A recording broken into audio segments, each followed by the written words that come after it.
She told me suicide was a reset button. The follower's voice shakes. Like, if this life hurt too much, you could just start over. Not a metaphor. A circle. Dim lights. Everyone nodding. The facilitator smiled. And versions of this message delivered at scale on YouTube to people searching, "I want to die," have been linked in reporting to follower deaths. Here's the sinister part. The algorithm doesn't hesitate. It serves a face that looks calm, confident, like she knows something the rest of the world doesn't. Teal Swan, global retreats, daily videos. A method called the completion process, promising relief. Is this healing or coercive control turned into a product? This is the story of Teal Swan, and how a spiritual brand built on trauma not only monetizes despair, but creates its own trauma. The money, the method, and the bodies it moves.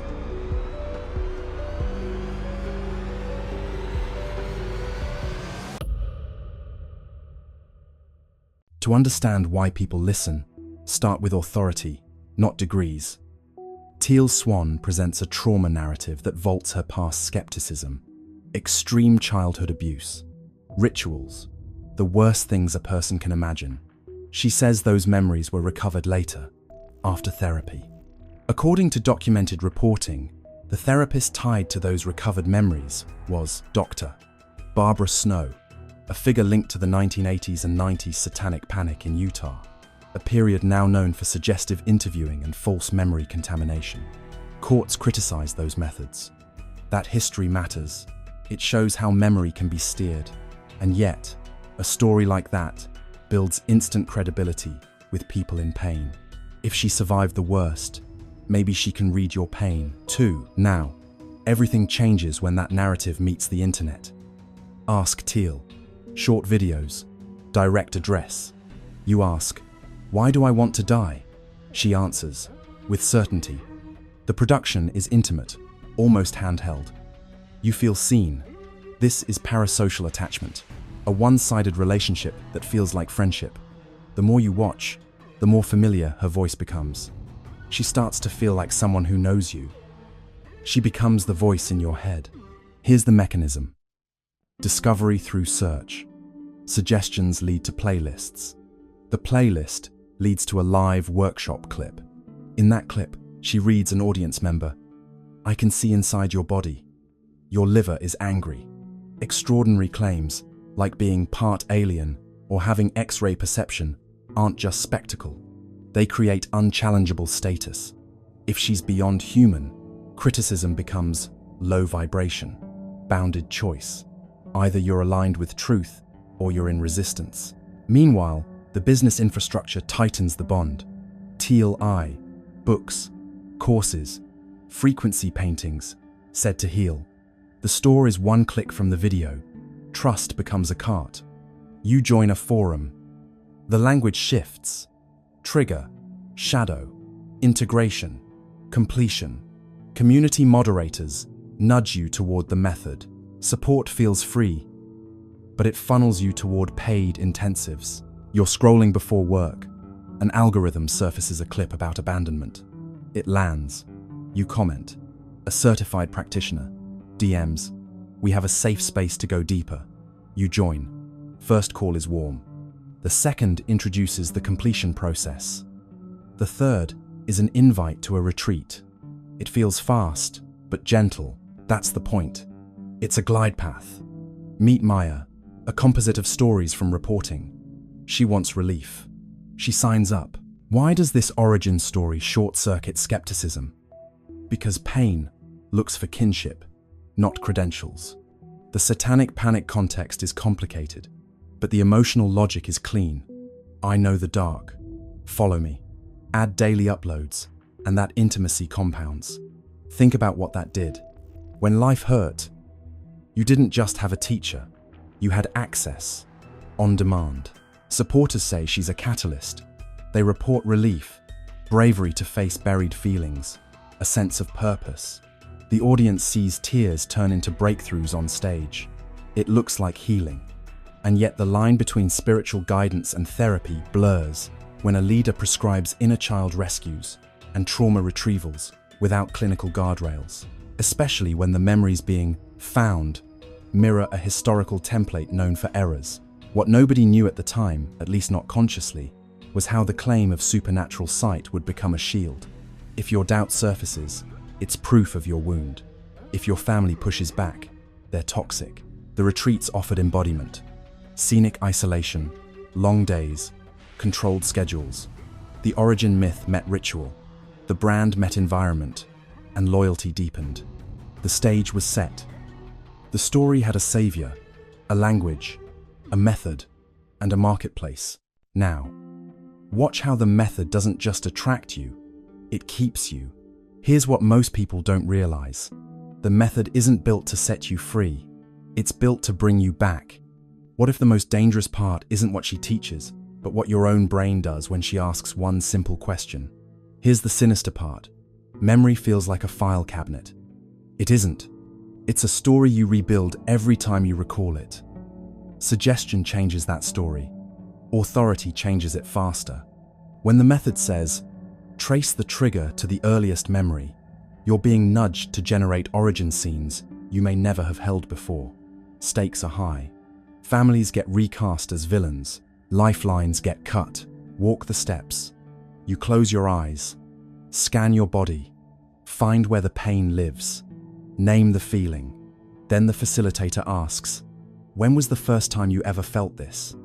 The question sounds innocent, but it anchors you to the past and implies there must be a first cause. Here's what happens next. You follow breath back.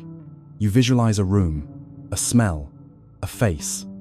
The facilitator mirrors, validates, ever so slightly steers. Is there someone else there? You fill in. The picture sharpens. Tears build. In that moment, your tears feel like proof. But you may not be remembering, you may be creating a false memory. That's how the brain can work under pressure. Now remember the history. The completion process echoes a discredited therapy era that tried to recover repressed memories. Science calls memory reconstructive, not a vault. When you're guided, especially by someone you trust, you can create vivid, specific scenes that feel undeniable. The result? You leave the session with an aha. That isn't liberating. It crushes. You call your mother and hang up halfway through. You block a sibling. The method didn't just surface pain. It rewrote the cast list of your life. Supporters say this is integration. They report relief from triggers, a sense of wholeness, like closing a long open tab in the nervous system. Critics point to a darker pattern. The method makes people worse, not better. Sleep breaks down, panic spikes. People feel more broken than when they started. But here's the paradox. The worse people felt, the more they defended the method. There's a psychological reason for that, and it explains why people stay even as they're falling apart. Why would loyalty deepen as distress rises? Because of undue influence dynamics. You're told this storm proves you're finally getting to the real wound. The cure is more of the same. Bounded choice. Either push deeper, or you're spiritually bypassing. Now, step into the retreat environment. Costa Rica. Phones on silent. Early wake-ups. Long circles. Hot seats, where the leader or a facilitator focuses on you for hours. The room mirrors your tears. That surge of attention feels like love. Meanwhile, your usual anchors, friends, work, routines fade. The schedule compresses your bandwidth. Sleep debt builds. You're primed. Coercive control doesn't always look like locks on doors. It looks like constant reflection loops, public confession, and a leader's approval as oxygen. Maya feels it. Less sleep. More tears. More guidance. More spending. Inside that climate, the approval economy tightens. Proximity to the leader becomes currency. Dissent signals defensiveness. People adapt. They police their own thoughts.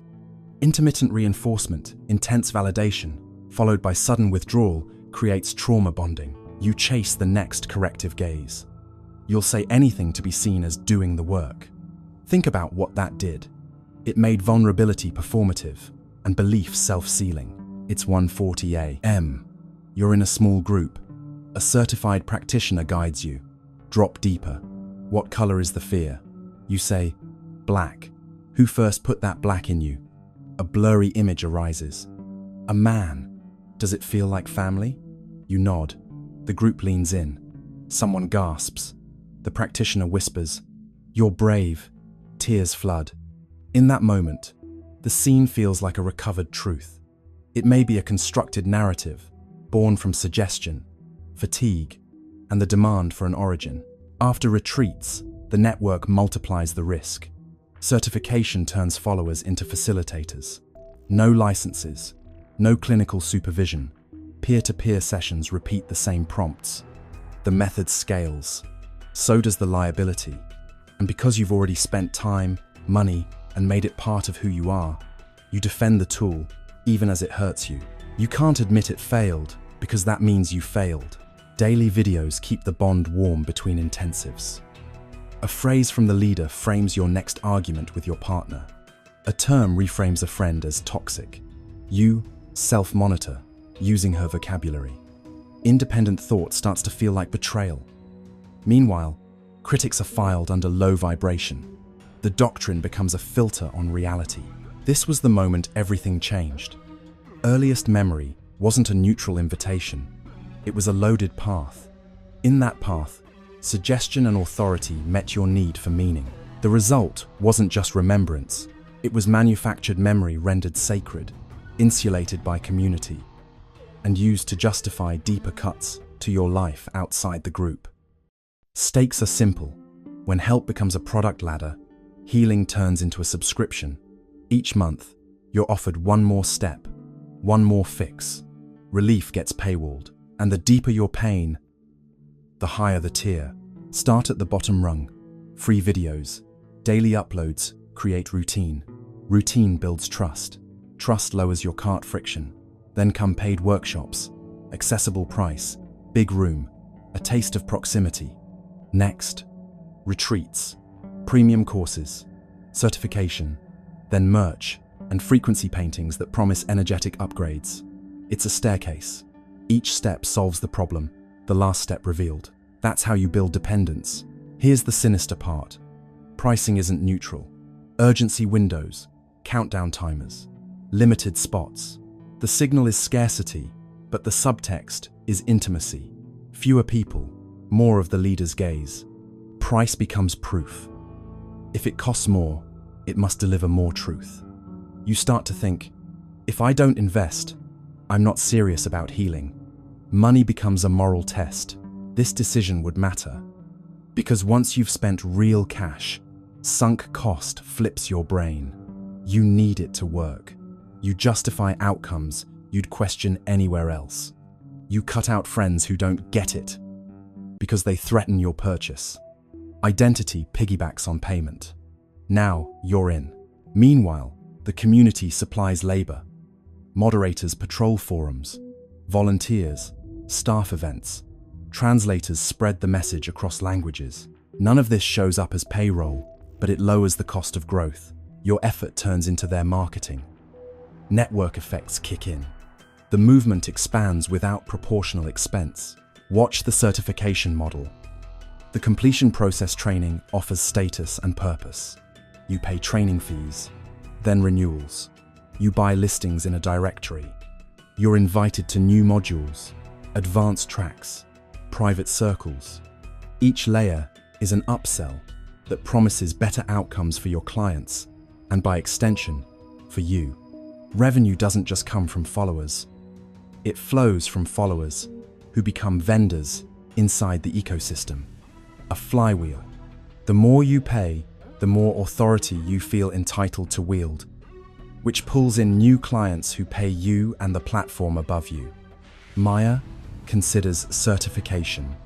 If I help others, maybe I'll finally help myself. Another fee, another lock-in. Now look at retreat economics. Travel, lodging, meals, base fee, add-ons for one-on-ones, breathwork, specialty sessions. Isolation is packaged as transformation. The environment does double duty. It deepens influence and justifies price.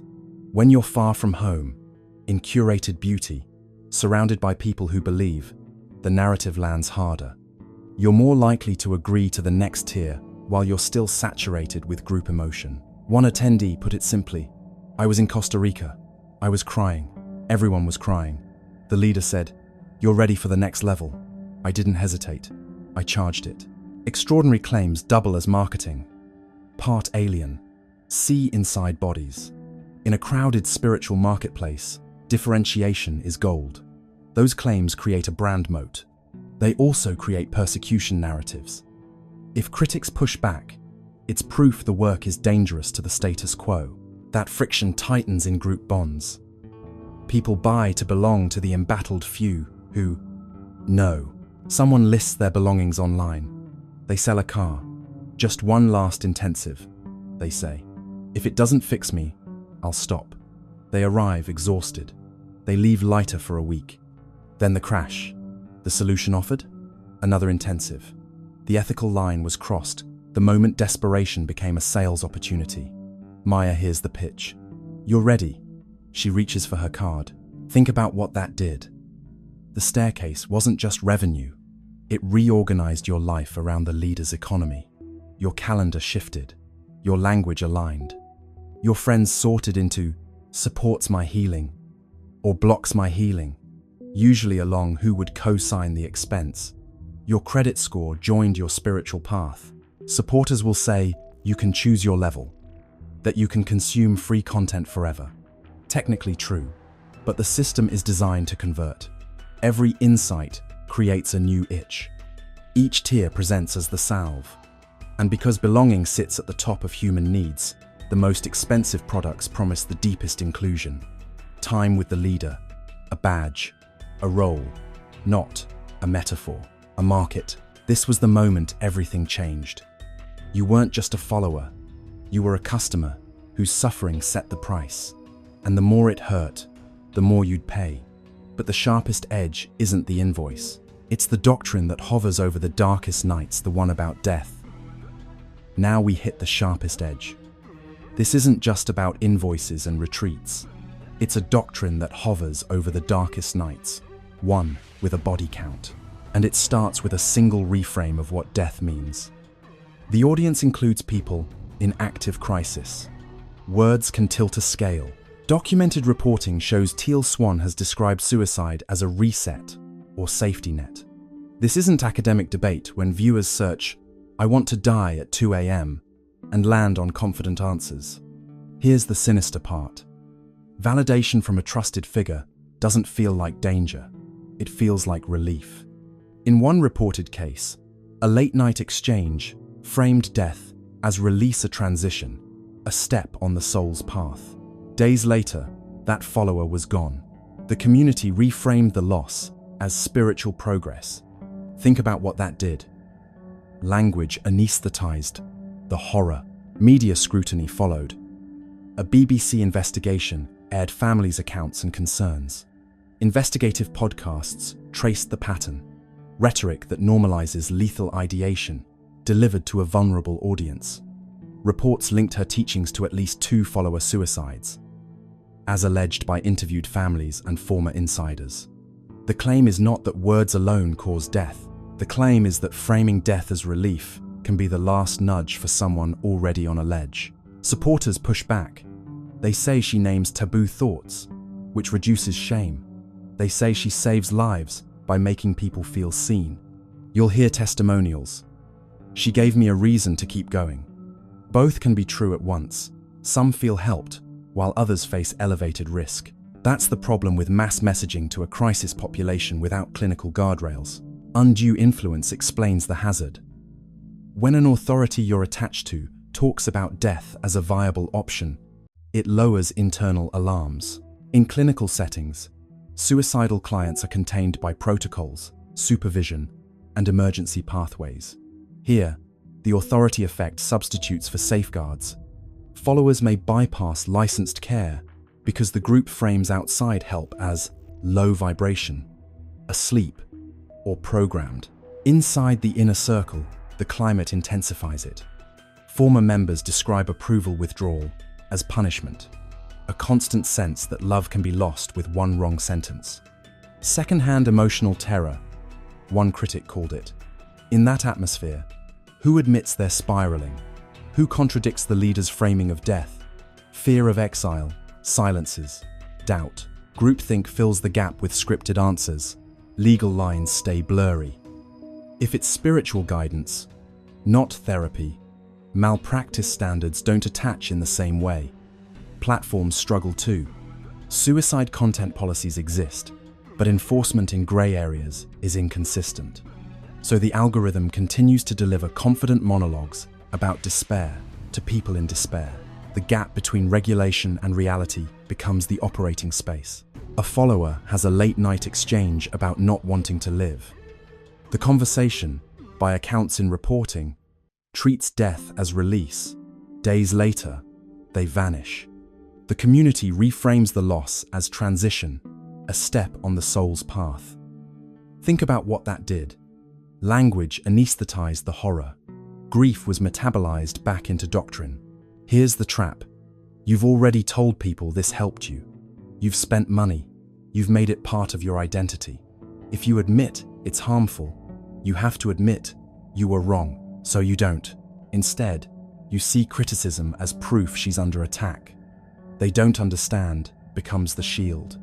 Meanwhile, families outside the circle hold funerals. But here's the question that haunts regulators. If this is spiritual guidance, not therapy, what laws actually apply, and who is responsible when someone dies? Balanced view? Here it is. Some people say they felt rescued by being able to say the unsayable. Others point to dead children, partners, friends. Both testimonies exist in the record. But risk assessment isn't a vibe check. It's a duty of care question. When your content reaches suicidal people, your metaphors become instructions. The stakes don't care about intentions. This was the moment everything changed. Despair wasn't just a funnel to a product. It was a field where words could kill, not a metaphor, a public health reality. Here's what this case teaches. Desperation is a market. Trauma is inventory. And the internet makes it effortless to sell both at scale. She didn't invent the model. She refined it. Charismatic authority, manufactured vulnerability, approval as oxygen, isolation as transformation. Then she digitized it, stripped geography out of the equation, and let the algorithm do distribution. The method wasn't just content, it was captured. The staircase wasn't just revenue, it was confinement. So how do you recognize the next one? Start here. Watch for someone who claims authority that can't be questioned. Not credentials you can verify. Authority that exists outside reality. Part alien. Psychic. Chosen. The claim itself becomes the shield. You can't challenge it because it isn't empirical, it's cosmic.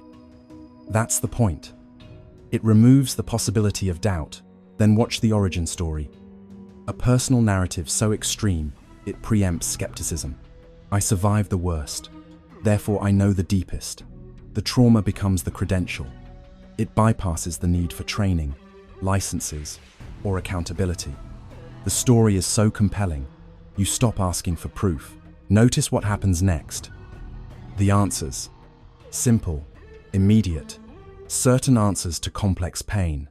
Your depression is a repressed memory. Your anxiety is blocked energy.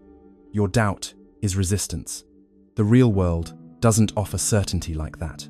But when you're in crisis, certainty feels like salvation. So you accept it. Then comes the lock. A system where your worth hinges on one person's approval. Proximity becomes currency. Dissent becomes exile. You start policing your own thoughts because the cost of being wrong, of losing access, of being cast out is too high. That's not community. That's hostage-taking dressed as love. And the asks escalate. Free content pulls you in. A paid workshop deepens the hook. A retreat isolates you from your anchors. Certification makes you complicit. Each tier promises the real healing is coming. Each tier locks you in deeper. By the time you notice the cage, your life is already organized around staying in it. When people get worse, watch the language. It isn't failure, it's going deeper. When people leave, they're spiritually bypassing. When people die, it's transition. Harm is repackaged as progress. That's how the system survives critique. It absorbs injury and calls it enlightenment. Here's the hardest part. This isn't an outlier, it's a template. Right now, there are creators running the same playbook. Different names, different aesthetics, same architecture. A new version of this pops up every day on YouTube, TikTok, Instagram, in gated forums, in retreat hubs from Bali to Costa Rica. Some are just starting. Some are already scaled. You haven't heard of most of them. The conditions that make this possible: algorithmic amplification, the monetization of mental health, the absence of real guardrails, and the desperation of people in crisis aren't fading. They're multiplying. The incentives are aligned. The vulnerabilities are real. The machinery is running. Awareness isn't armor, but it's a start. The question isn't whether another will emerge. The question is whether you'll recognize it when it does. Consent isn't real when control shapes the chooser. Monetizing despair turns vulnerability into inventory and choice into a script. Share this with someone chasing spiritual shortcuts. Drop a comment.